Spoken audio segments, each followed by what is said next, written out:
Wala na, finish na. Itong si Boy Dila ay nag-public apology na. Okay, so ito yung pinakampang pinali. Kumbaga sa mga teleserye ay pang pinali to at yung ating kontrabida ay naging bida na rin. Okay, so maraming nagagalit dito kay Boy Dila dahil nga sa kanyang ginawa. Pero alam nyo ba na sa pag-public apology niya, mga basher dyan ni Boy Dila, alam nyo ba, na sa halip na patawarin nito si Boy Dila, ay lalo pang So, bago natin simulan, so naalala nyo ba yung unang pagsasabi ni Mayor dati, nung nakaraan lang, na walang pwedeng ikaso dito kay Boy Dila, okay? Kasi wala siyang nilabag na ordinansa. Okay, yun yung part 1 na sinabi ni Mayor. Nung part 2, naglabas ulit siya ng statement na ang sabi naman ay ipinapahanap na namin si Boy Dila. Alam niyo kung bakit? Kasi nga, pati si Mayor ay nabash na din ng mga tao dahil sa ginawa niya, dahil sa kanyang sinabi na yun. So, nagalit ito si Mayor. Kung ating mapapanood, ito panoorin muna natin yung sinabi niya dati, nung part 2. Okay? So, panoorin muna natin bago natin panoorin yung paghingi ng tawad ni Boy Dila. Panoorin mo natin yung sinabi ni Mayor Zamora ng San Juan City. Okay? Na ilang araw lang viral dahil sa kanyang ginawa. Okay, pinapahanap na niya ito sa kapitan ng kanilang barangay. Pinapahanap. Patawag ko siya at kakausapin ko siya personally. Sisiguraduhin ko na matuto sila ng leksyon. Yung masakit na leksyon na maalala niya habang buhay niya. Okay. Hindi nila ulitin ulit. Feeling ko lang, ito yung naging way ni Boy Dila para lumabas na siya sa lungga niya kasi nagtago siya di ba? Pero nung naglabas ito si Mayor Zamora ng statement about dito, okay? Naglabas siya ng statement about dito, lumabas ito si Boy Dila. Naghingi siya ng public apology. Nag-public apology siya, tapos lumapit siya kay Mayor. Natakot. Ayan, hindi kasi alam ni Boy Dila kung anong pwedeng gawin ni Mayor. Yan, yun yung palagay ko lang na sobrang natakot ito si Boy Dila. Okay, sinabihan na siya ng kanyang mga kamag-anak, for sure, lumabas ka na, magpakita ka na kay Mayor dahil delikado yung buhay mo. Dahil binantahan anong sabi niya?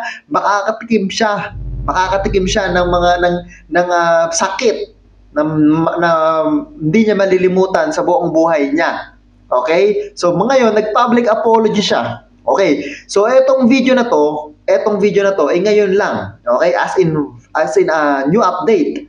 Pero, bago pa man ito, mag-public apology ito si Boy Dila. Dito kasama si Mayor San Juan City, Zamora, ay naglabas muna siya. Okay? Naglabas muna siya ng kanyang personal statement. Okay, yan Public apology niya muna. Ito muna ang panoorin natin bago natin panoorin yung kasama si Mayor. Okay, so panoorin natin. Hello guys. Ito yun. Medyo na-stress na ako guys. Nagsabi niya, medyo na-stress na daw siya. Pero napanood niyo yung mga last video niya. Ang sabi dun sa last video niya, hanapin niyo ako, andito lang naman ako sa San Juan City. Ay, ngayon, anong sinasabi niya? Nai-stress na siya kasi nga, pinapahanap na ni Mayor. Ayan, yun yung sinasabi ko sa inyo kanina. Yan yung sinasabi ko sa inyo kanina na iyak ngayon. Ito si Boy Dila, natakot na. Okay? So, panoorin pa natin, ituloy natin. Mga mabasahin, mga nagbabanta sa akin guys.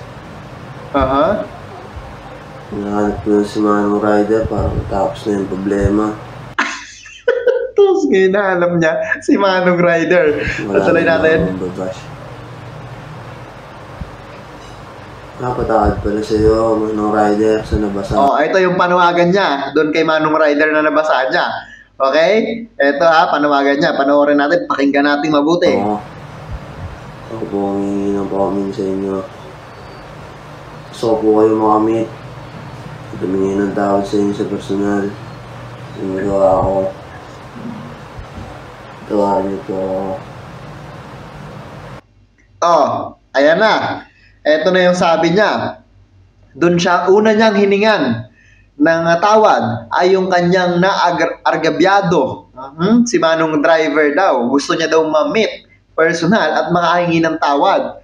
O sa mga nakakilala dyan kay Manong Driver, papuntahin nyo na kay Boy Dila. Pahingin ninyo ng tawad. Pakausap niya dito. Okay? Kasi dahil lang doon, nag-viral ito si Boy Dila. Okay? Dahil sa magbawater-water ganyan doon sa kay Manong Driver. Okay, so panoorin natin. Bago na niyo po itong video na to, kontakin niyo po yung Dexter Castro.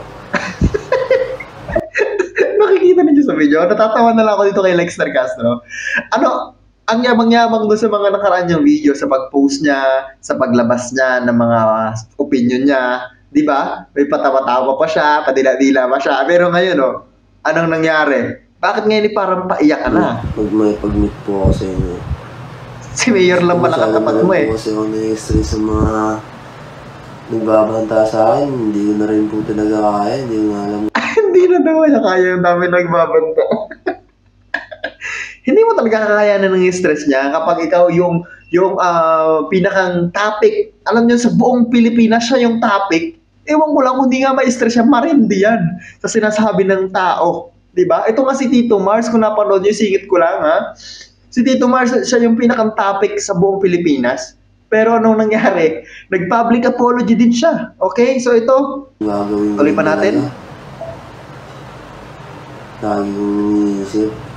Daming iniisip. Kaya Manong Rider, sana po mapanood niyo po ito. So, kung makikita ninyo, bago natin tuloy, sincere ba ito si Boy Dila? Panoorin nga natin mabuti. Tingnan nyo yung facial expressions niya. Kung sincere ba yung kanyang paghingi ng tawad. Pero para sa akin naman, slight lang, sakto lang. Parang sincere naman siya. Okay, tuloy natin. Mapanood niyo po itong video na to. Comment po kayo dyan. Kontakin niyo po yung Dexter Castro. Ako hihingi po ako ng paumanin sa inyo sa personal. Okay. Hindi lang po yun. Wait, ang sabi niya, kung sa nakakakilala daw kay Manong Driver o Manong Rider, papuntahin daw at gusto makausap sa personal. Alam mo, kung sa akin lang yan ako maghahanap doon kay Manong Rider. Ngayon, pag nakita ko na si Manong Rider, ako ang pupunta. Hindi yung si Manong Rider ang pupunta sa'yo. Malay mo, busy tao yun, di ba? Kung gusto mo talaga humingi ng apology kay Manong Rider, o Manong Driver, Manong kung sino man yan, okay? Hanapin mo, mag-post ka niyan, nasaan po sino po nakakilala kay Manong Rider. Gusto ko pong malaman yung address niya, gusto ko po siyang puntahan. Hindi yung siya yung pupunta sa'yo. Malay mo, busy tao yan, di ba? May trabaho, yung oras niya mahalaga, hindi ka pupuntahan yan. Di ba? Yun, bibigyan ko rin po kayo ng helmet. Pati ka po, para po sa inyo. Wala akong mabalubag-lobog doon.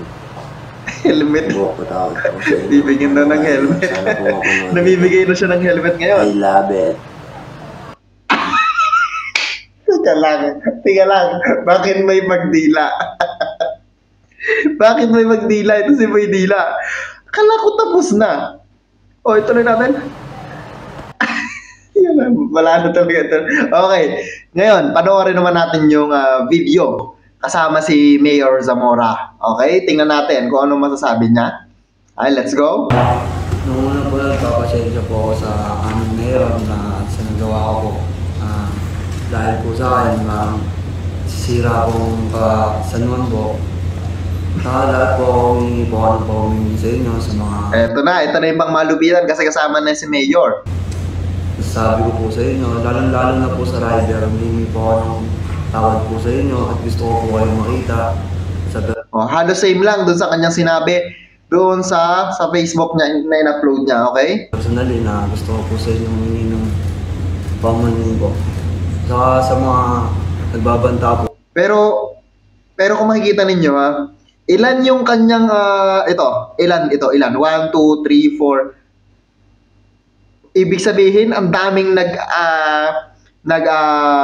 i-interview kay Boy Dila. Meaning, sikat na.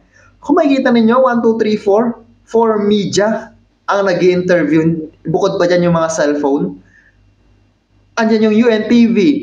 Ano pa to? GMA News. TV5. Hindi ko alam kung ano to mabibigat na mga istasyon na naka-interview kay Boy Dila. Meaning, sikat na talaga. Ito si Boy Dila. Okay, tuloy pa natin. Po sa akin, hindi ko na rin po maiisip kung ano po, may stress na rin po ako. Stress pero nakangiti. Tama, panoorin niyo ba?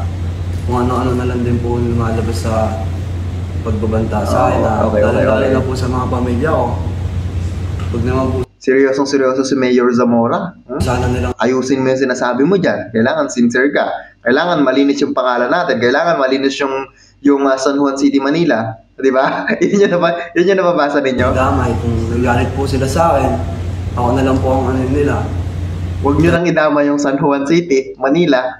Yun ang sabi dyan. Alam mo sa akin din po kasi nadadamay po yung pamilya ko. Wow, yan na. May pag-iyak na si Boy Dila. Iyak ngayon. Ito si Boy Dila. Asa na yung asbag mo? I love it. Asa na yon? Ayun. Wala na. So, end na yung video. Okay, yun yung paghingi ng tawad nito ni Boy Dila. Okay? So, sana sincere talaga itong paghingi ng tawad nito ni Boy Dila. At sana, yung hiling lang naman nito ni Mayor Zamora ay malinis na yung San Juan City. Okay? Kasi nadadawit dahil nga nag-trending, number 1 trending in the Philippines, ito si Boy Dila. Okay? So, sana daw malinis na. Yun yung tanging hinahabol lang nito ni Mayor. So, ewan ko may pag-iyak ito si Boy Dila. So, sana sincere siya